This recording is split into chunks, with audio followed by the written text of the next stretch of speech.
انا سعد الدالي. اهدى بس. انت مين؟ انا محمد حلمي، وهنتكلم سوا النهارده على مسلسل الدالي، اشهر مسلسل مصري في وقت عرضه. المسلسل اللي في 2007، واثناء ما كان بيتربى في عزه حماده عزه، كان هو بيتكلم في حاجه تانية خالص غير حوارات ماما نونا. 4 ثواني حداد.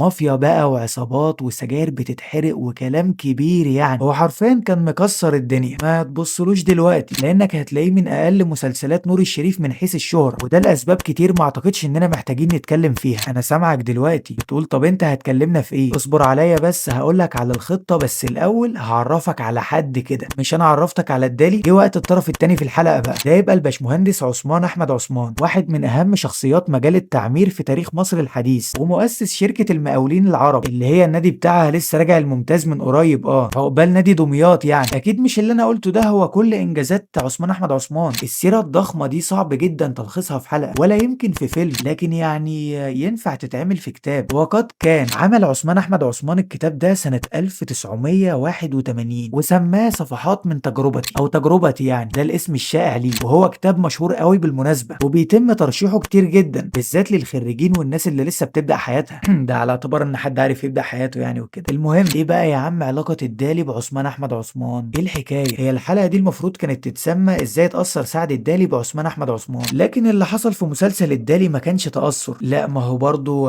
ما كانش اقتباس، بالظبط كان الكلمة التالتة. ايوه بالظبط، كان سرقة. دي التهمة اللي اتوجهت لصناع العمل من عيلة الباشمهندس عثمان سنة 2007، بس انكروها طبعا وعملوا فيها من بنها، وقالوا انها احداث لا تمت للواقع بصلة ومن وحي خيال المؤلف، ودي اكيد مش الحقيقة. تعال بقى اقولك على اللي فيها. المسلسل بيتكلم عن المهندس والمقاول سعد عويضة الدالي، ومن اولها بقى هتقعد انت كل ما اقول الدالي تقول الدالك ما تكملش معانا. المهم ان سعد ده شاب غلبان بدأ من الصفر في افقر قرية في الصعيد، وبالذكاء والاجتهاد وصل للفلوس وللسلطة والحرفيا اي حاجة كان بيحلم بيها. بنبدأ المسلسل مع سعد وهو كبير، ما بنبدأهاش معاه من الصفر مثلا زي عبد الغفور البرعي، بس بتحصل شوية احداث بتخلينا نشوف فلاش باك من حياة سعد. وبأول فلاش باك في المسلسل بيبدأ اول اقتباس من الكتاب، او يعني هو تاني اقتباس مش الاول، لان الاول ما كنتش عارف اتكلم عنه ولا لا، وهو لقب المعلم، وده لقب مرتبط بشدة بعثمان احمد عثمان بسبب انه كان مهندس ساب الهندسة وبقى مقاول، فالناس اللي شغالين معاه نسيوا لقب المهندس ده خالص، وبقى بالنسبة لهم المعلم عثمان. وهو ما كانش بيتضايق من كده خالص، ده بالعكس كان بيفرح، مش زي دلوقتي مثلا. انت دلوقتي لازم وانت بتكلم مهندس تقول له يا باشمهندس كذا والقسم بتاعه وسنة التخرج، والا هيحس انك بتقلل منه. المهم نبص على اول فلاش باك، دخول الجامعة بشهادة الفقر. يمكن تكون سمعت الكلمة دي قبل كده في اغنية لعصام صاصا، او شفت كلام عنها في اول فيلم الكرنك، لازم الكلمة دي تكون عدت عليك. يعني شهادة الفقر دي كانت فكرتها باختصار انها بتقدم مساعدات مادية للناس اللي بتطلعها، اللي هم يعني كانت ناس ظروفهم مش احسن حاجة، فكانت بتقدم لهم مساعدات مادية من الدولة واعفاء من المصروفات الدراسية. بس مشكلتها انها كان ليها شروط صعبة شوية، زي انك بتحتاج تروح مع 2 من الجيران مثلا لمصلحة حكومية عشان يشهدوا على حالتك المادية الكرب وعلى قد ايه انت طالع ميتين اهلك، اجراء روتيني بس عشان تاخد الشهادة وتبقى ماشي بختم الحكومة اللي بيثبت انك كحيان. ده كان نظام موجود ايام الملكية، لكنه تلاشى تماما دلوقتي لان احنا طبعا زي ما انتوا عارفين ما بقاش عندنا فقراء. المهم بقى ان شهادة الفقر دي هي اللي دخل بيها الشاب عثمان احمد عثمان كلية الهندسة بعد ما المجموع بتاعه ما كانش مكمل المجموع المؤهل للمنحة الدراسية. وده بالظبط اللي حصل مع سعد الدالي من غير اي تغيير بسيط، حتى كأنك عملت كوبي بس. راح للموظف عشان يقدم اوراقه في كلية الهندسة، قال له فين المصاريف؟ ولما الموظف لقاه مش هيقدر على المصاريف ومعهوش فلوس المنحة، قال له هات شهادة فقر. والدالي وعثمان احمد عثمان لما سمعوا الكلمة اول مرة ما كانوش يعرفوا ايه ده. ده اللي حصل في الكتاب وفي المسلسل، ودي لسه البداية، احنا يا دوبك بنسمي. في اول كام حلقة من المسلسل كان في رجال اعمال خلايجة عايزين يشتروا اراضي في مصر، ومبدئيا كانوا كل الوزراء موافقين وما عندهمش اي مشكلة في الموضوع الا وزير الاسكان والتعمير سعد الدالي. ودي كانت اقتباسات مباشرة من الكتاب. الاول هو الموقف اللي حكيته لك ده واللي هنتعمق فيه قدام، والتاني هو منصب سعد الدالي لانه كان وزير الاسكان والتعمير في عهد السادات، وده المنصب اللي كان فيه عثمان احمد عثمان في نفس الفترة. الاتنين كانوا شغالين في المقاولات قبل ما يمسكوا الوزارة، والاتنين قبل كده رفضوا المنصب ده مرتين، والمرتين في عهد عبد الناصر، والاتنين قبلوا المنصب في عهد السادات وراحوا معاه كامب ديفيد كمان. ده كان الاقتباس بتاع المنصب. تعال نبص على اقتباس حدث بيع الاراضي بقى. سعد الدالي كان مصمم جدا على فكرة عدم بيع الاراضي لغير المصريين، وكذلك كان عثمان احمد عثمان في الحقيقة، والاتنين حصل عليهم ضغط ومؤامرات من المسؤولين زمان زمايلهم عشان يوافقوا، لكن فضلوا على قرارهم للنهايه، ولحد ما حوار بيع ارض مصر للاجانب اتفضل للابد.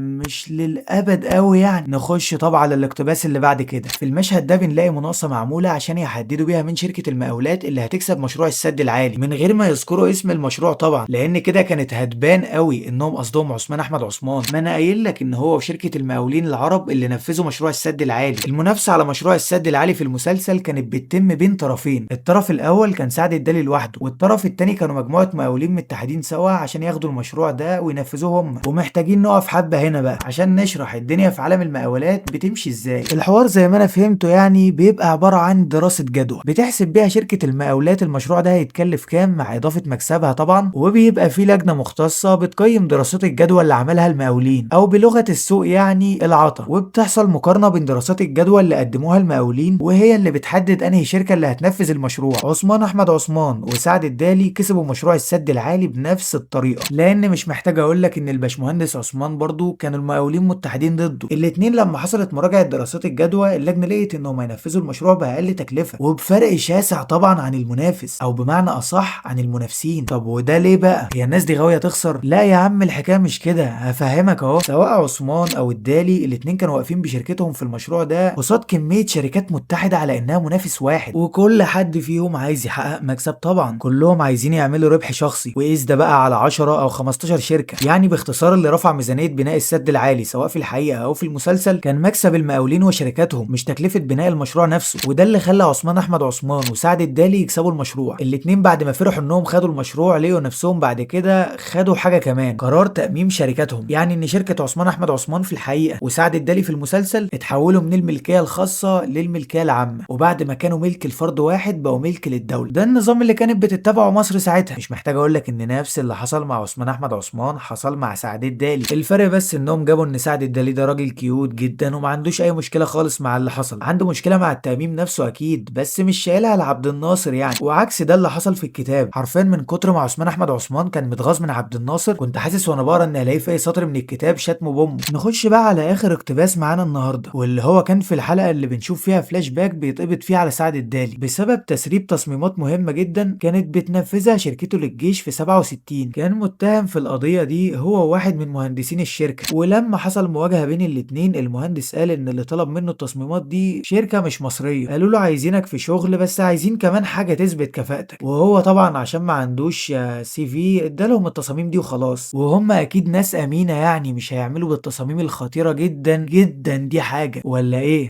الشركه طلعت تبع اسرائيل ووصلت لهم التصاميم واستغلوها ضد مصر في الحرب، والتهمه دي طبعا لبسوها الدالي والمهندس. واللي حكيته لك كله ده منقوش من الكتاب، بالتحديد يعني من فصل مطلوب القبض على عثمان، واللي تم اقتباسه بالكامل في الحلقه 9 من المسلسل. نفس الاحداث بنفس النهايه، لان في الحالتين المهندس اتحمل المسؤوليه كامله وبرأ تماما ذمه صاحب الشركه سواء الدالي او عثمان. اللي حصل في الحقيقه اتعمل في المسلسل، وكمان بنفس التفاصيل الصغيره. الحوار بين الشخصيات في المسلسل كان هو اللي في الكتاب. السبب اللي اصلا خلى سعد الدالي يعرف المهندس ده هو نفسه سبب عثمان احمد عثمان. الاتنين كانوا بيشغلوا اوائل كليه الهندسه كل سنه، والمهندس ده كان من الاوائل في دفعته. واخر اقتباس معانا خالص بقى ان السادات في اوائل عهده كلف سعد الدالي انه يبني هناجر الطيارات وقواعد الصواريخ اللي هتشارك بيهم مصر بعد كده في الحرب. وده بالظبط نفس اللي حصل مع عثمان احمد عثمان. وبس كده، ده التشابه اللي حصل بالصدفه تماما بين المسلسل اللي من وحي خيال المؤلف وكتاب صفحات من تجربتي اللي المؤلف قراه وعجبه وحب يحوله لعمل فني، بس ما حسش انه لوحده كفايه، فحط بقى من عنده شويه حاجات على القصه وقلبها ذا جاد فازر، العيله بقى والمافيا والحاجات اللي مش ماشيه مع موقعنا الجغرافي دي. في نهايه الحلقه بس كنت عايز اقول ان انا لا عندي مشكله مع المؤلف ولا مع المسلسل ولا مع اي حد عموما. انا ما اعتقدش ان عندي حاجه تانية عايز اقولها. ما تنساش تعمل لايك وسبسكرايب وتشوف القديم وتستنى الجديد وكده يعني.